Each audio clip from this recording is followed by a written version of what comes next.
오늘 말씀은 마태복음 12장 38절에서 42절까지의 말씀입니다. 그때 서기관과 바리새인 중 몇 사람이 말하되 선생님이여 우리에게 표적 보여주시기를 원하나이다. 예수께서 대답하여 이르시되 악하고 음란한 세대가 표적을 구하나 선지자 요나의 표적 밖에는 보일 표적이 없느니라. 요나가 밤낮 사흘 동안 큰 물고기 뱃속에 있었던 것 같이 인자도 밤낮 사흘 동안 땅속에 있으리라. 심판 때에 니느웨 사람들이 일어나 이 세대 사람을 정죄하리니 이는 그들이 요나의 전도를 듣고 회개하였음이거니와 요나보다 더 큰 이가 여기 있으며 심판 때 남방 여왕이 일어나 이 세대 사람을 정죄하리니 이는 그가 솔로몬의 지혜로운 말을 들으려고 땅 끝에서 왔음이거니와 솔로몬보다 더 큰 이가 여기 있느니라. 아멘. 할렐루야. 오늘은 주님 주신 감사한 날입니다. 성도님들이 한마음으로 기도해 주신 가운데 주일학교 성경학교가 은혜 가운데 잘 마쳤습니다. 이번 성경학교의 주제가 여호와 샬롬이었는데요. 오늘 우리에게 꼭 필요한 것이 여호와 샬롬, 하나님의 평강이 아닐까 생각합니다. 우리 빛소금 공동체에 속한 모든 성도들의 삶 가운데 하나님의 평강이 함께하기를 기도합니다. 서기관과 바리새인 중 몇 사람이 예수께 와서 메시아가 된 표적을 보여달라 이렇게 요청했습니다. 이것은 예수님이 메시아가 된 초자연적인 증거를 요구하고 있는 것입니다. 그런데 이들의 요구는 되게 잘못된 것이었습니다.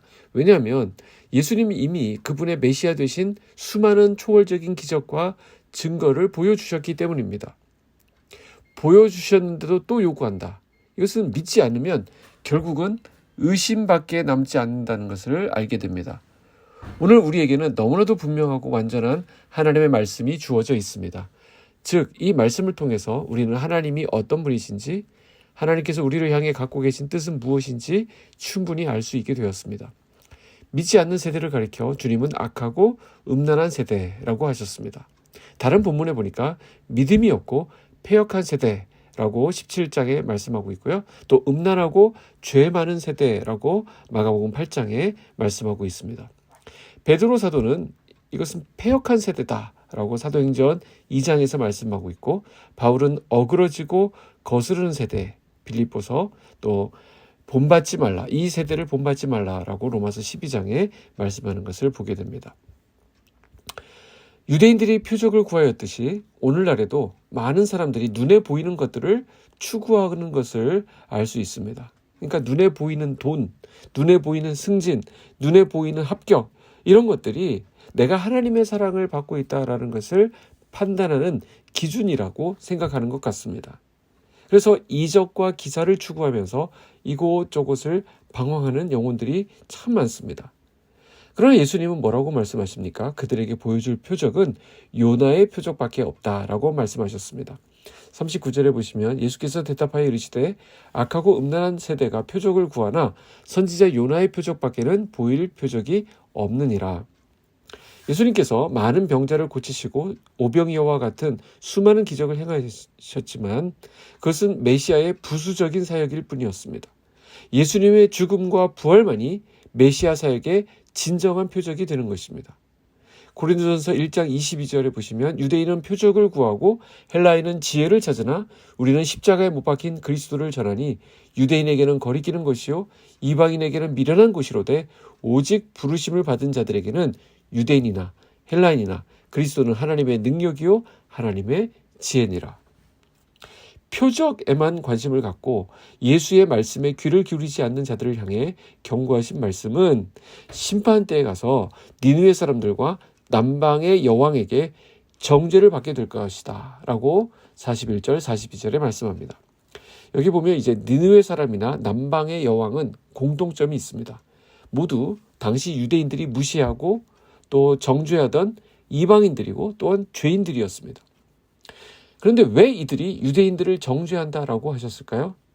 그것은 유대인들이 실질적으로 예수를 믿지 않았기 때문입니다. 그 악명 높았던 니느웨 사람들은 요나 선지의 전도를 듣고서 바로 회개하였습니다. 그러나 유대인들은 요나보다 더 크신 예수님께서 말씀을 전했지만 회개하지 않았습니다. 너무 교만했기 때문이죠. 남방 여왕은 솔로몬의 지혜로운 말을 듣기 위해서 저 먼 땅 끝에서 솔로몬을 찾아왔지만 유대인들은 솔로몬보다 훨씬 크신 예수님이 가까이 계시는데도 불구하고 그 말씀에 귀를 기울이지 않았습니다. 바로 그 이야기를 하고 있는 것입니다. 그럼 우리는 어떻습니까? 예수님의 위대하심을 알고 반응하고 있습니까? 그 말씀에 관심을 갖고 있나요? 자, 디모데후서 4장 3절에 보면 때가 이르리니 사람이 바른 교훈을 받지 아니하며 귀가 가려워서 자기의 사욕을 따를 스승을 많이 두고 또 그 귀를 진리에서 돌이켜 허탄한 이야기를 따르리라.